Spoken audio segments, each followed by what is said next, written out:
Gunung itu dikenal dengan banyak nama, tapi para pendaki menyebutnya satu, Gunung Larangan. Tak ada yang tahu pasti kenapa disebut begitu. Hanya satu pesan yang selalu diulang para penjaga pos. Jangan pernah lakukan hal yang dilarang di atas sana. Malam itu, dua pendaki muda, Rina dan Fajar, tiba di pos terakhir.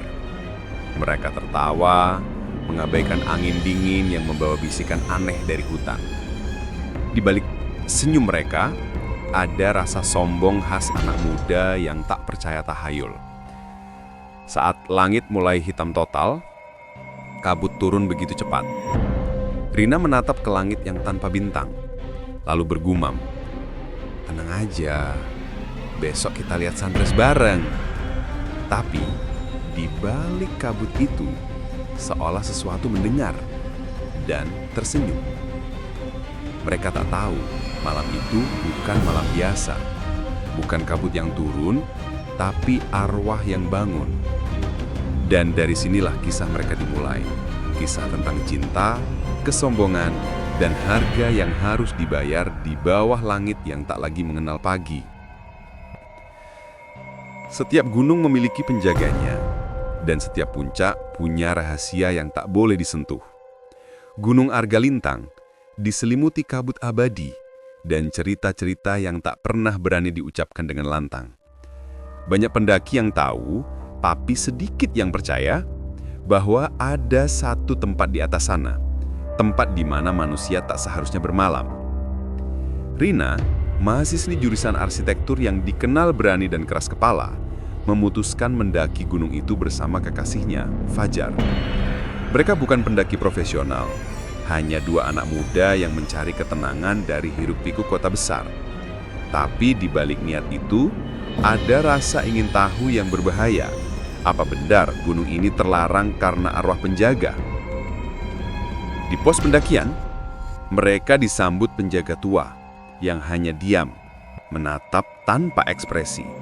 Tangannya gemetar saat memberikan buku tamu dan berkata pelan, "Jangan bermalam di puncak, turun sebelum gelap." Suaranya berat, seperti datang dari jauh. Fajar menanggapinya dengan senyum sopan, sementara Rina hanya tertawa kecil.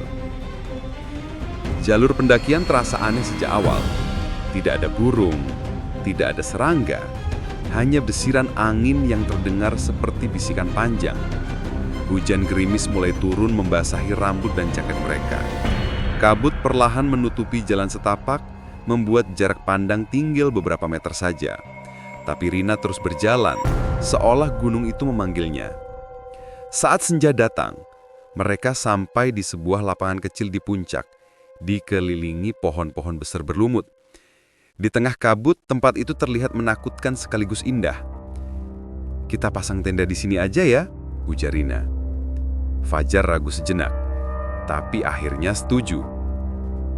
Saat tenda berdiri, matahari tenggelam, meninggalkan warna jingga yang cepat berubah menjadi kelabu. Malam turun perlahan membawa hawa dingin yang menusuk tulang.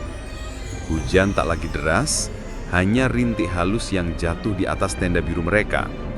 Di dalam, cahaya lampu kecil berkelip lemah, membuat bayangan wajah Rina menari di dinding kain. Suara hutan benar-benar lenyap. Tak ada jangkrik, tak ada burung malam. Hanya detak jantung mereka berdua dan bisikan angin yang terasa terlalu dekat. Fajar mencoba mencairkan suasana, menyalakan kompor kecil untuk memasak mie instan. Uap hangat mengisi ruang sempit itu, menciptakan kabut tipis di dalam tenda. Mereka tertawa kecil saat mie mereka tumpah karena tenda bergoyang ditiup angin.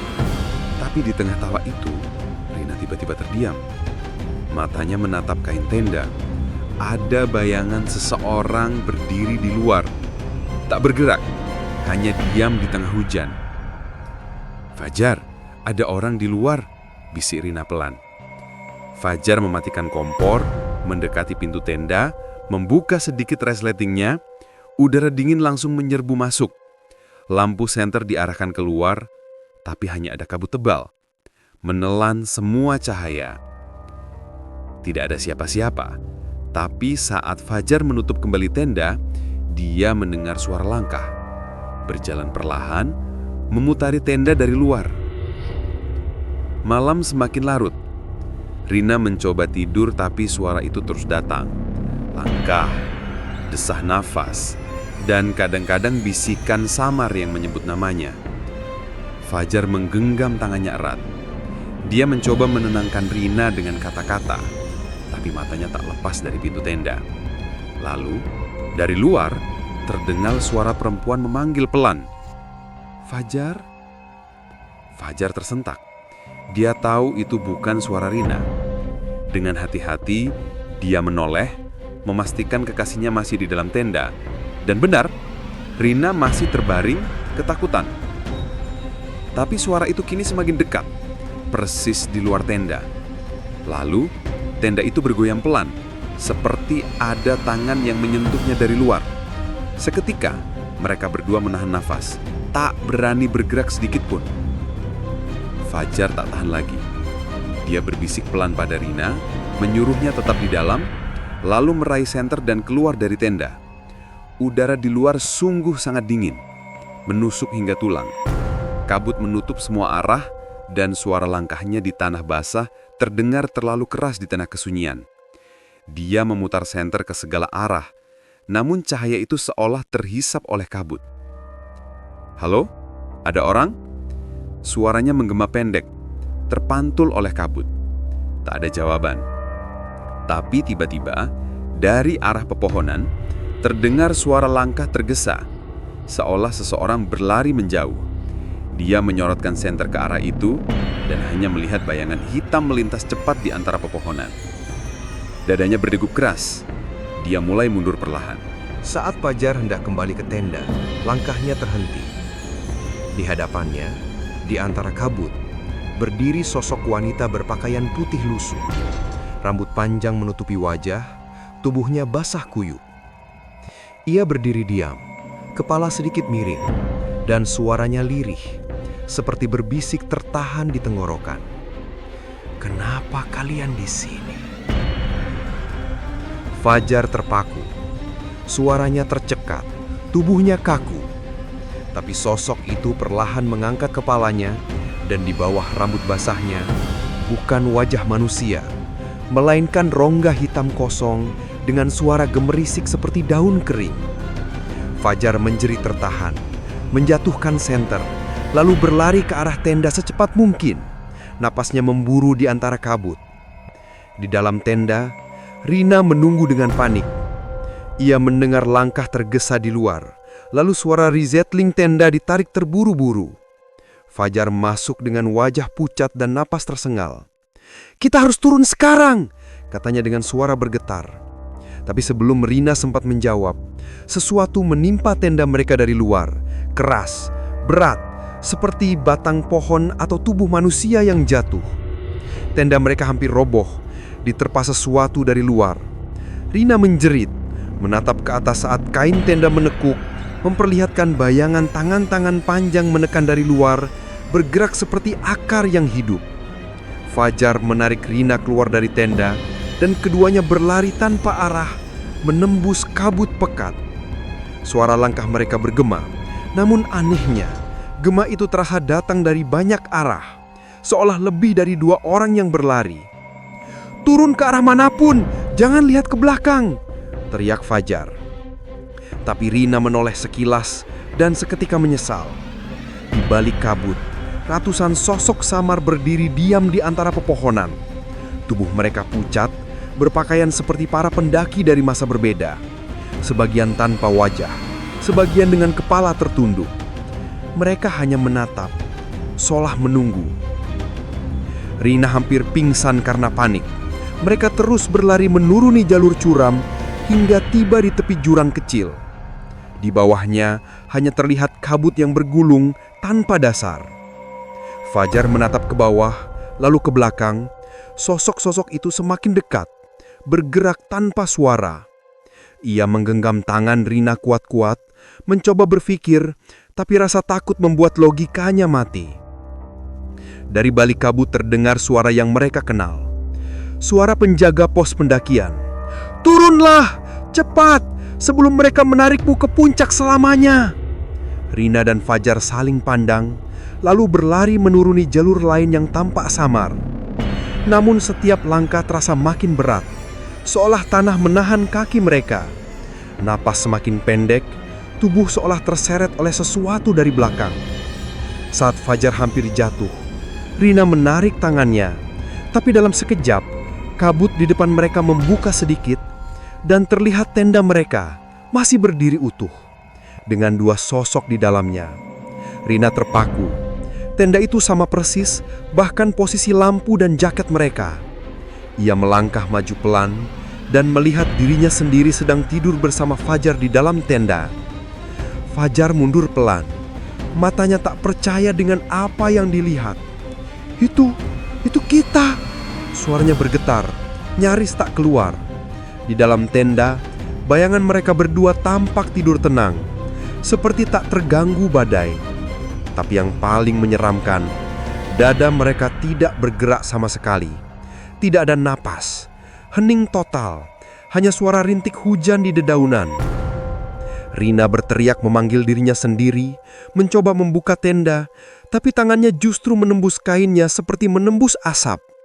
Ia tertegun, menarik tangannya kembali, lalu melihat telapak tangannya, basah, tapi bukan karena air, melainkan darah hitam pekat yang mengalir perlahan dari ujung jarinya.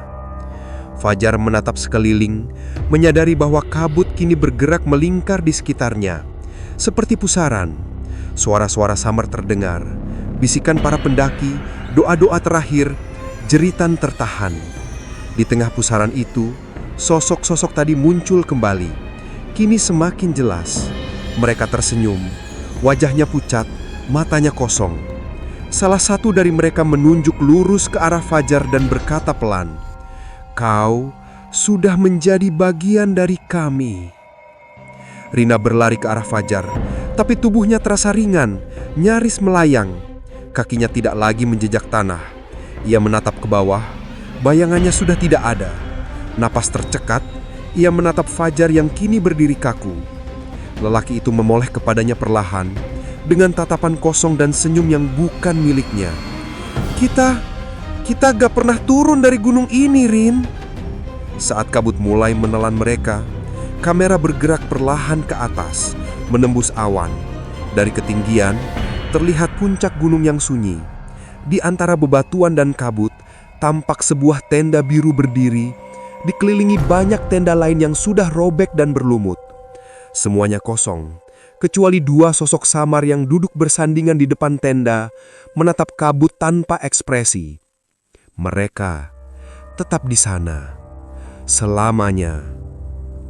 Hingga kini, setiap kali Fajar datang di Gunung Larangan, kabut tak pernah sepenuhnya hilang. Di antara pepohonan, tenda biru itu masih berdiri, seolah menunggu seseorang yang takkan pernah kembali. Beberapa pendaki bersumpah, saat malam mereka mendaki lewat jalur itu, mereka mendengar tawa perempuan dan suara laki-laki yang memanggil nama Rina, tapi tidak ada siapapun di sana. Mungkin mereka masih di sana.